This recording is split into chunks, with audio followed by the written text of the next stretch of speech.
paranormal investigators Ed and Lorraine Warren took part in during the early 1970s, and is highlighted in the book The Demonologist. It has been stated that this is one of the most unusual cases of a possessed object on record. In 1970, a mother purchased an antique Raggedy Ann doll from a hobby store.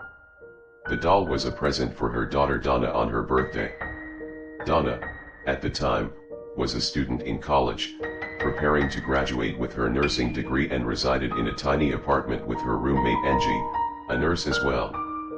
Pleased with the doll, Donna placed it on her bed as a decoration and didn't give it a second thought until a few days later. Within that time, both Donna and Angie noticed that there appeared to be something very strange and creepy about the doll. The doll apparently moved on its own, relatively unnoticeable movements at first, like a change in position, but with the passage of time, the movement became more noticeable. Donna and Angie would come home to find the doll in a completely different room from which they had left it.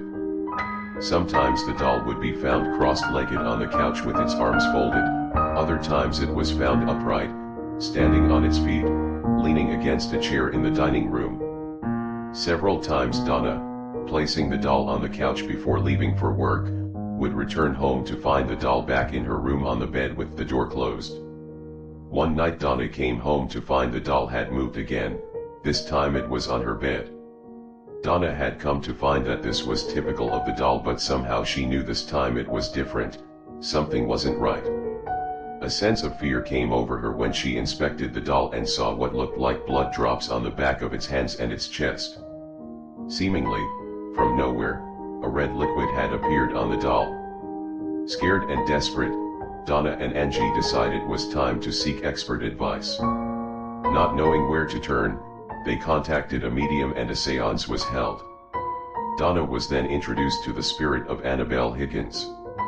The medium related the story of Anabelle to both Donna and Angie. Anabelle was a young girl that resided on the property before the apartments were built.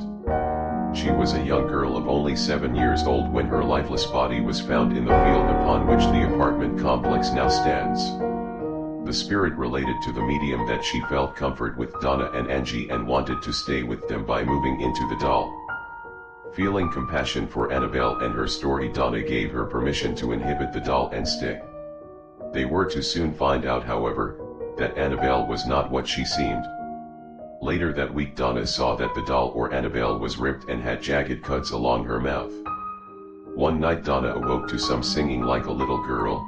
She walked into her bathroom to see Angie dead with the words "Wanna play" written in the blood of her friend. The doll was never found. Lou was friends with Donna and Angie and had been with them since the day the doll arrived. He had never been fond of the doll and on several occasions warned Donna that it was evil, saying that she should get rid of it. However, Donna had developed a personal tie to the doll and decided to keep it, despite Lou's feelings.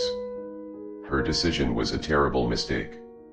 One night Lou awoke with a jolt of terror, a jolt that didn't seem like it was from his usual nightmares. Somehow, something felt different.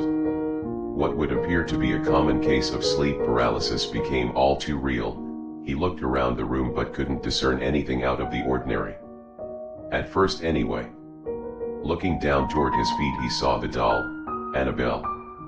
It began to slowly glide up his leg, moving over his chest and stopping at his neck.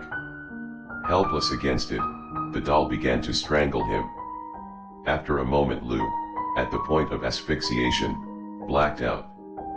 He awoke the next morning, certain it wasn't an ordinary night terror, and was determined to rid himself of that doll and the spirit that possessed it. Preparing for a road trip the next day, Lou and Donna were reading over maps alone in her apartment. The apartment was eerily quiet. The silence was broken when rustling sounds coming from Donna's room aroused fear that someone had broken into the apartment. Lou, determined to figure out what was causing the noise, quietly made his way to the bedroom door. He waited for the noises to stop before entering and turning on the light. The room was empty except for Anabelle, whom was tossed in a corner on the floor. Lou searched the room for signs of forced entry but nothing was out of place. As he got closer to the doll he got the distinct impression that somebody was behind him. Spinning around, Lou found that despite his unease, nobody besides himself and the doll were in the room. Then in a flurry of motion he found himself doubled over in pain, with blood dripping from a cut on his chest. Upon opening his shirt, there on his chest were what appeared to be 7 distinct claw marks. I hope you enjoyed this article, and should you ever want to visit the infamous Anabelle, she can be found at the Warren Occult Museum in Moodus, Connecticut. The museum is run by Lorraine Warren, the famous paranormal investigator, and now frequent guest on the television show Paranormal State. Housed in a glass case at the museum you will find Anabelle. Mrs. Warren relates that Anabelle still moves about occasionally and is still known to make growling noises at unsuspecting visitors.